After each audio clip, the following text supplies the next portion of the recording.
Infant development is assessed during each well-child visit or health supervision visit. These visits are broken down into intervals as to when they need to be assessed. So the infant will come in at 1 month, 2 months, 4 months, 6 months, 9 months, and 12 months for a developmental evaluation. During each of these well-child visits or health supervision visits, the nurse practitioner needs to conduct histories and gather all of their histories. They need to do a surveillance of development, which includes social language and self-help development, verbal development, and gross and fine motor skill development. They also need to observe parent and child interactions, perform a physical examination, perform and review all screenings, administer immunizations, and provide anticipatory guidance until they're seen again for the next well-child visit. The monitoring of growth and development is critical in infants, and this is because of the rapid changes that they will have during this time period. The nurse practitioner uses screening tools to help assess the infant's development. In your textbooks, you will find a list of standardized screening tools to help with this. While gathering histories in your well-child visit, you want to make sure you include a general history, past medical history, family and social history. For the general history, you want to get an overall opinion of how the family and the infant is doing. You can ask questions like, do you have any concerns or questions or problems that you want to discuss today? How are you doing? How do you think your infant is doing? For the past medical history, you want to inquire about the infant receiving any specialty outpatient services or emergency care since they were last seen. And with the family and social history, you want to make sure that it's a detailed history, and these histories may or may not change during the course of the patient's during the course that they're seen throughout their infancy. Here is an example of a developmental questionnaire that some clinics use to evaluate the development of their infants. Here's an example of the PEDS developmental screening tool. And here's just a table from Bright Futures of the screening tools used during the infancy period. For your well-child visits, you have the universal screening, and then you have the selective screening tools. And again, during every well-child visit, the nurse practitioner needs to provide anticipatory guidance. And remember, anticipatory guidance is just what the family and the parents can expect or anticipate to happen between those well-child visits. Your textbooks have several charts and tables outlining the specific developmental milestones that an infant should be reaching during certain stages of the infancy. So I do want you guys to review those. As the nurse practitioner evaluating the infant, it's your responsibility to gather as much information you can, whether that's using the questionnaires and the screening tools provided to the parents, whether it's your observation or asking questions to gather a good history, but it's your responsibility to make sure that you have everything you need to see if this infant is developmentally appropriate and developing normally. So throughout the next several slides, I have some developmental milestones that the infant should be reaching during certain stages of their infancy. So during 1 to 3 months, here are the motor skills and the communication and language skills development the infants should be reaching. So on this slide, I just have some pictures and illustrations of some of the reflexes, the Landau reflex, showing you also some head control and cooing. For those of you who have never heard of cooing, I have an audio of what cooing sounds like. So if you see your infant in your clinical rotation doing any of these, or you can assess for any of these, so you know what it normally looks like and sounds like.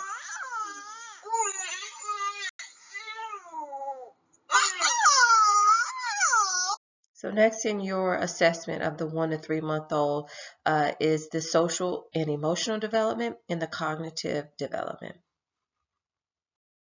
Next, for the 1 to 3 month old, you have your physical development. So this is your physical exam, and in your textbook, it details the physical changes that the infant will go through during each specific stage of infancy. So I do want you guys to take a look at that. So that's very important in knowing that your infant is growing properly. And lastly is anticipatory guidance for infants from 1 to 3 months of age. At this age, a lot of times they do a lot of sleeping and eating, so you definitely want to make sure you are providing anticipatory guidance on what the family can look forward to in the infant's eating habits and sleeping habits.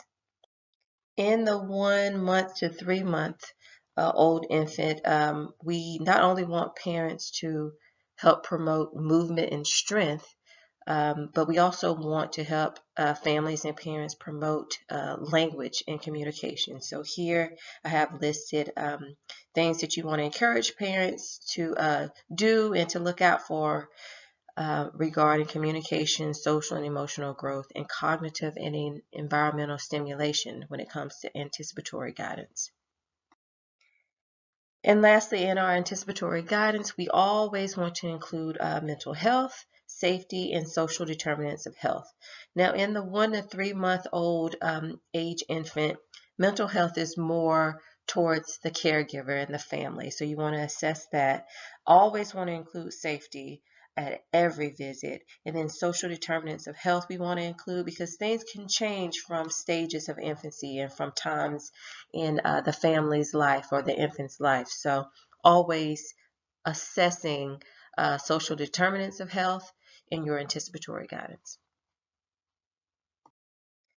Next, in infant development, let's move up to the 4 to 5 month old well child visit. During this visit, again, physical exam or physical development is assessed. Something that you need to just be aware of is that infants during this age, they typically are sleeping through the night. And by now their birth weight is doubled. Here are some motor skill developments that you should be observing for or you should be inquiring the caregivers about in the 4 to 5 month old. Tripod. For those of you who do not know what tripod position, I have a picture here for you to see what a tripod positioning is. Again, this is a time in an infant's development that we want to encourage movement. We want to encourage strengthening those muscles.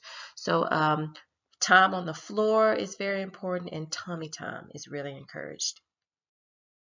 When it comes to communication and social interaction of the 4 to 5 month old, vocalization increases. This is when they begin to laugh. They may have spontaneous smiles as they see their parents walk across the room or into the room. They really do demand attention during this age, and they maybe become fussy if they don't get that attention. They love to play and they love to interact. When it comes to anticipatory guidance for the 4 to 5 month old infant, these are some things you want to make sure that parents and the family are prepared for. Something to notice that infants cry a lot during this age here. So it is important for the infant to learn how to self-soothe. So meaning if the infant is crying and the infant is fed, they're not hungry, they're clean, they're not dirty, and they're in a safe environment, let's say a safe crib, it is okay for parents to just let the infant cry.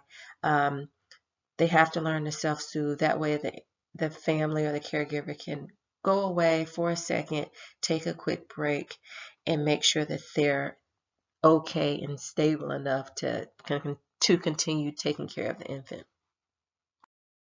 Here we have communication, social and emotional, and cognitive and environmental stimuli development that we want to discuss with parents regarding anticipatory guidance. And with the 4 to 5 month old well child visit and the anticipatory guidance we want to include in that visit, you always want to include a social determinants of health assessment, and education, safety, and mental health. Moving on to the 6 to 8 month old well child visit, you always want to start with your histories first, of course, and then you want to look at physical development. This is the age where now the infant is starting to eat solid foods. So even though they are still doing breast milk or formula, they're not doing as much because they're eating solids now because they're able to bite and chew. So weight gain may slow during this time. At 6 months of age, teething begins with those central incisors. So you'll want to just assess for those, and you're going to be looking for those symptoms of teething, which is the drooling, the biting and biting on everything, putting everything in their mouth, maybe even some overall fussiness and some low-grade fevers. During this stage of infancy, it's all about exploring their environment. They are stronger now. They can move a little bit more. They can roll from back to their abdomen. Some even progress to sitting more erect. And they eventually can start sitting unsupported. This is also a big time where that pincer grasp is developed. When it comes to communication and language development in the 6 to 8 month old, this is that really fun time where they're starting to vocalize and say things like mama and dada. And though caregivers are so excited about it, at this age, the infant really doesn't connect meaning to the words that they're saying.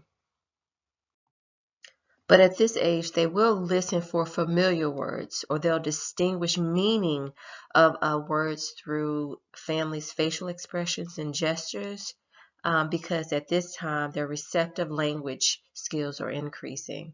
So they may get quiet or they may stop doing something when they hear a parent say no, or if they use a different tone when they say the word no. Around this age is when stranger and separation anxiety can kind of start seeping in, where they will appear afraid of new people and they actually prefer interacting with familiar adults. When it comes to cognitive development, cause and effect is taught by toys. So they'll pull a string and the toy comes closer, or they'll push a button on a toy and they'll hear music. So they're starting to kind of figure things out, that if I do something, I can cause something else to happen. And then the beginning of object permanence. This is when an infant realizes that an object or even a person is still exists even though they can't see it. So you'll see this playing peekaboo, where you'll cover the infant's eyes or you'll cover your eyes and you'll say peekaboo, so they know that you're even though they don't see you, that you are still there. So this is object permanence. When it comes to anticipatory guidance for your 6 to 8 month old, again, you want to talk about sleep, strength and motor coordination, and feeding. Something big with feeding. At this age, they can kind of hold that bottle, so no bottle propping. We want to educate our families on that. This is also the time that most infants are doing kind of baby foods, and they're kind of combining those solid foods with the milk or with the breast milk or with the formula. They can set up by themselves, so really solid food should be given in a high chair or a bouncy seat to help with support. When it comes to anticipatory guidance for communication and language, we want to always encourage reading to our infants, reading to them, showing them books with pictures. All of this is going to help increase their communication and language skills. And with our anticipatory guidance, again, we always want to include social determinants of health and mental health, because again, these can change between each visit. But with the 6 to 8 month old infant well child visit, when you talk about anticipatory guidance, safety and health promotion becomes a big thing. During this stage of infancy, the infant is more mobile. They're moving, they're exploring their environment. So it's all about safety in the home. So you want to make sure that your house is baby proof. When it comes to car seat safety, it is recommended that the infant stays rear facing in the back seat until 2 years of age. And it's during this time frame that we begin our oral health because the teeth are starting to come in. So we always want to promote oral health. And when gathering information, we always want to inquire about a source of fluoride for our infants. So water must contain fluoride. If it does not, then supplementation is recommended. Now we move to the 9 to 12 month old. Again, always start with your history when it comes to the well child visit. Then you go to physical development. At this age, they gain about 1 pound a month, and they definitely eat about 3 meals a day with snacks in between. And here is when they develop their likes and dislikes of certain foods. Here I have a few things listed to look for when assessing motor skill development.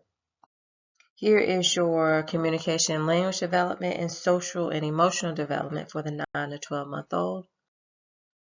And here is some cognitive development for the 9 to 12 month old.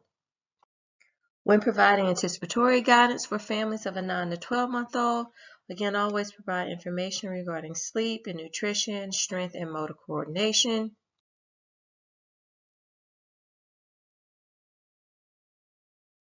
Next, with anticipatory guidance for the 9 to 12 month old is social and emotional growth and cognitive and environmental stimulation.